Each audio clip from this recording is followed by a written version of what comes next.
साथियों, कल हमने आपको बताया था कि उत्तर प्रदेश के अंदर एक ऐसी मुहिम, एक ऐसा मूवमेंट चल रहा है कि जिसके तहत मतदाताओं का कहना है कि एससी, एसटी, ओबीसी और माइनॉरिटीज़ के लोग सिर्फ उन्हीं प्रत्याशियों को अपना वोट दें जो भारत में संविधान को ईमानदारी से लागू करना चाहते हैं, और स्वर्ण जाति के उन प्रत्याशियों को किसी भी कीमत पर अपना वोट ना दें जो वोट हमारा लेने के बाद सिर्फ अपने संप्रदाय, अपने वर्ग के लिए वो कार्य करते हैं।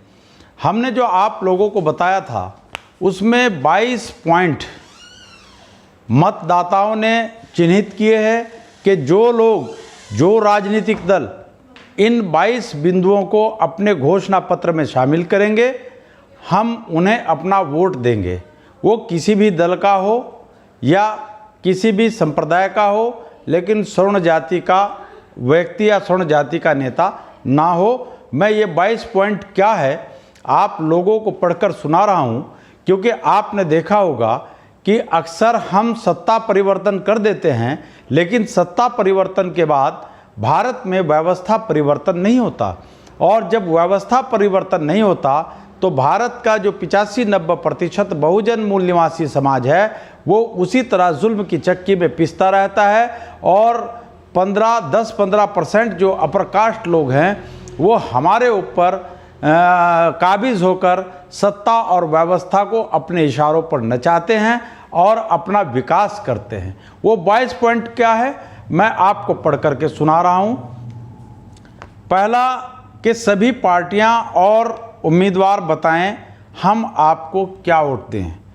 क्या आप महिलाओं का आरक्षण बिल पारित करेंगे या कराएंगे?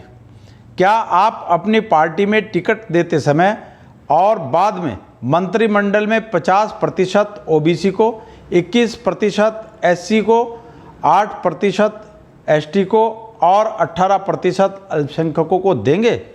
मतदाता कहते हैं क्या आप जाति बंदी कानून लाएंगे जिसके अनुसार प्रतिनिधित्व के दावों के अलावा नाम, उपनाम, संस्था, घर, नेम प्लेट, मैट्रिमोनियल परिचय में जाति का नाम अपराध होगा?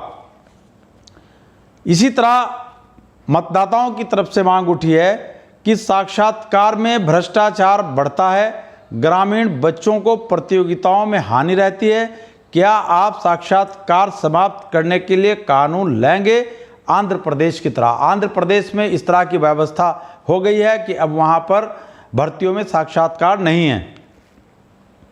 क्या आप पे बैक टू फैमिली कानून लाएंगे जिससे वरिष्ठ नागरिकों का जीवन बेहतर हो, जिसके अनुसार हर व्यक्ति को वेतन मिलने वाले दिन ही कम से कम 2% मां के अकाउंट में, 2% पिता के और 15% जीवन साथी के अकाउंट में भेजना अनिवार्य होगा?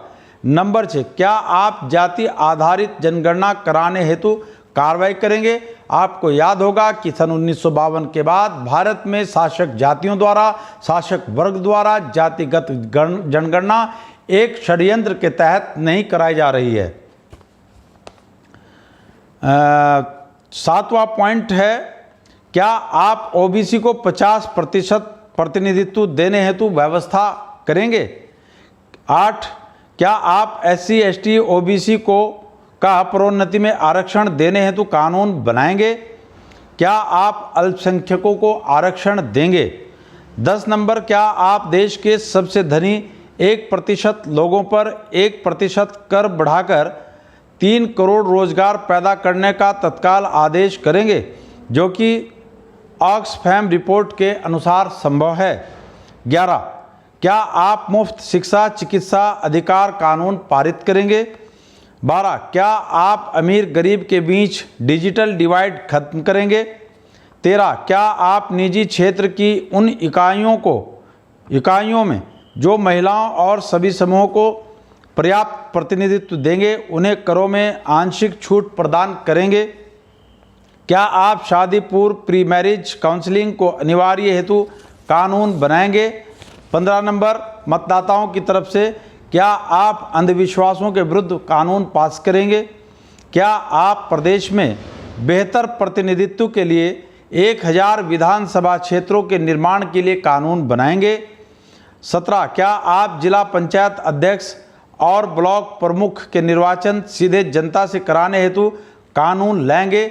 आपने देखा होगा कि बड़ी संख्या में बहुजन यानी SC ST OBC के लोग जिला पंचायत सदस्य और BDC जीत करके गए थे, लेकिन धन बल और सत्ता का दुरुपयोग करके शासन स्तर पर प्रशासन का इस्तेमाल करके सारे के सारे करीब करीब प्रत्याशी सत्तारूढ़ दल ने अपने जिला पंचायत अध्यक्ष और ब्लॉक प्रमुख नियुक्त कर लिए हैं, निर्वाचित घोषित कर दिए हैं। ऐसे में मतदाताओं की तरफ से आवाज़ उठ रही है कि जिला पंचायत अध्यक्ष और ब्लॉक प्रमुख का चुनाव भी सांसद और विधायक की तरह सीधे होना चाहिए। 18 क्या आप श्रमिकों के जोखिम वाले कार्यों में पूर्ण मशीनीकरण कराने हेतु कानून लाएंगे। क्या आप हर टाउन एरिया में कौशल विकास केंद्र खोलने की व्यवस्था करेंगे। 20 क्या आप वरिष्ठ नागरिकों के लिए हॉस्टल क्लब बनवाने वालों को करों में छूट का प्रावधान करेंगे। क्या आप अंतर्विवाह करने वालों को करों में 1% छूट देने हेतु प्रावधान करेंगे। 22 SC ST act, mob lynching, दहेज, बलात्कार, ऑनर किलिंग, बाल विवाह, सांप्रदायिक दंगों के अपराधियों को कल्याण योजनाओं का लाभ न देने के लिए कानून बनाएंगे। इस तरह के 22 बिंदुओं पर उत्तर प्रदेश के अंदर जो मतदाता हैं उन्होंने राजनीतिक दलों को चेतावनी दे दी है कि वो इस तरह का प्रावधान अपने घोषणा पत्र में करें, और न केवल घोषणा पत्र में बल्कि स्टाम्प पेपर पर लिखकर इसको जनता के बीच भिजवाएं। जब जनता को विश्वास होगा तो जनता उन लोगों को वोट करेगी जो संविधान समर्थक होगा, जो संविधान विरोधी नहीं होगा उसको जनता वोट नहीं करेगी।